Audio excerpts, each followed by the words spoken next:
I'm going to do it my way just to show people how different clubs do different things. Actually, we make it even differently. We have the Toastmaster announce the speaker. The evaluator stands up from their chair and quickly gives the objectives. So that's what I'm going to do first, what normally the evaluator would be doing our club. The objectives of Shane's speech, which is Project 2 from the Advanced Manual Storytelling, is to learn the elements of a good story and to create and tell an original story based on a personal experience. And the time is 6 to 8 minutes. And then Toastmaster would be the one doing the introduction. Maintaining a relationship can be difficult, especially when you're a teenager. For Project 2 of the Storytelling Manual, Let's Get Personal, Shane will be sharing a story about a time when he dealt with love at an early stage in life. Please welcome Shane Sievers, Going to California. Going to California, Shane Sievers.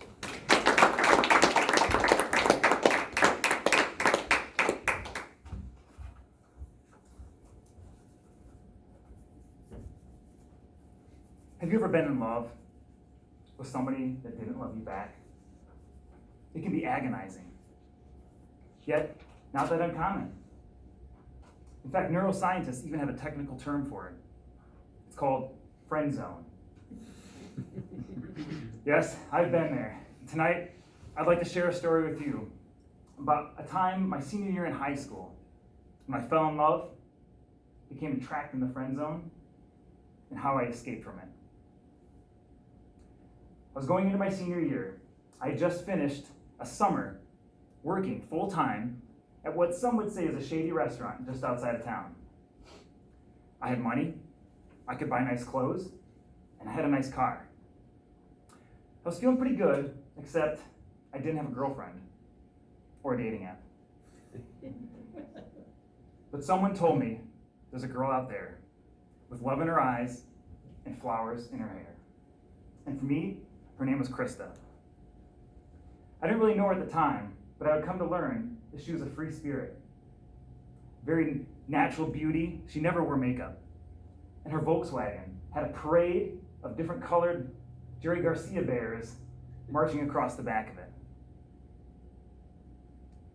Now, even though her heart was set in the 70s, her mind was very forward-thinking. She was so far ahead of her time, she was smoking pot 20 years before it was even legal. Which is actually how our paths came to cross. I wasn't in any classes with her, so a month into senior year, I was kind of surprised when she came to sit down with me at the lunchroom table. I had just finished eating, and she sat real close to me, and she looked at me with kind of a sheepish grin. And as I looked at her, I noticed a twinkle in her eye from the fluorescent lights of the cafeteria. She leaned in close and she whispered, "Can you get me a bag?" A bag? Who did she think I was? She didn't know me. Just because I had nice clothes? Just because I had a nice car? Because I worked in maybe a shady restaurant? I knew drug dealers? So the next day I went over to her house and I delivered a bag of weed. And she invited me inside. And as I took a step inside her four-season porch into the next chapter of my life, I instantly felt warmth. There was a well-used stone fireplace over here, and a tube television on a stand, a coffee table sitting on top of an area rug, and 2 leather sofas. And we sat and we talked. And minutes turned into hours, hours into days. I had most of my classes done at this point in senior year in high school, so usually after lunch we would just go over to her house and talk about school or friends, current affairs. She got me into music, Led Zeppelin, the Beatles, the Doors. And by the end of winter, I could tell that I was falling in love. Yet, such a warm winter in my life still led me feeling cold inside. And I knew it was because I was agonizing, wondering if she felt the same way. Now, I knew she wasn't going to be around forever. She talked often about getting out of school and going to California, and when she talked about it, her face would light up, and you'd see the twinkle in her eye, but this time, orange, from the glow of the fire. And I knew I had to say something. So I did what any other 17-year-old young man would do when he needed help with relationships. I asked my mom for advice. I said, Mom, I think I really like this girl, but I don't know how to figure out if she likes me. She said, any girl would be lucky to have you. Be yourself and tell her how you feel. So I said, Mom, her birthday's coming up. You gotta help me. Maybe if I take her out, I'll have the courage to finally just ask her. She said, okay. So I went and I bought some roses and a large stuffed animal, Eeyore. And I said, I've got some non-alcoholic champagne that I wanted to share with her. And she says, that's fine. And she helped me put together these 2 little champagne glasses that were dusted with sugar and had strawberries inside with cute little red ribbons tied to the base.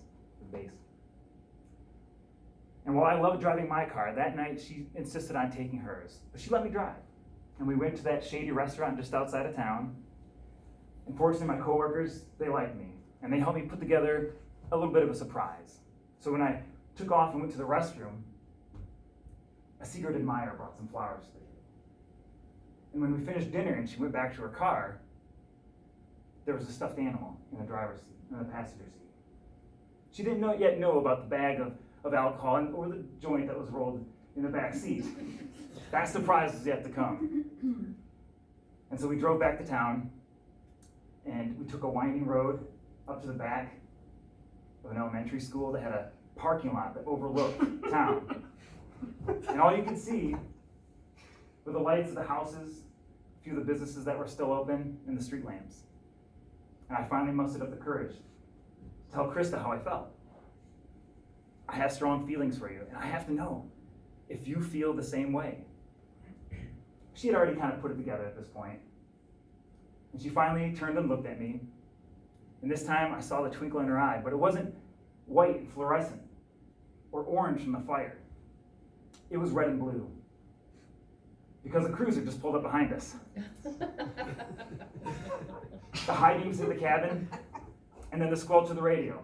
Out with your hands up. We exited the car, and she could tell I was much more worried than I should have been. And she says, what's wrong? And I said, I had another surprise in the back seat. She said, what are you talking about? Now, this is her car, mind you. The officer couldn't put us in handcuffs because we were still minors, but he did take us down to the police station and call our parents. And on the way, all I could do was apologize, and she said her mom's gonna kill her. And I reached over and I put my hand on hers on the seat between us, and she pushed it away. And that's when I got my answer. She said, I just don't see you that way. Part of me was crushed, but another part of me was relieved. Not only did the cop let us off the hook, but I had escaped the friend zone. Maybe not the way I wanted, but I was free. I didn't see her for months. She did eventually move to California. And so my advice to you is that if you ever find yourself in the friend zone, you deserve the clarity. You deserve knowing how the other person feels, and you must muster the courage to give a straight answer. And if you don't, plant some weed in a car and call the cops.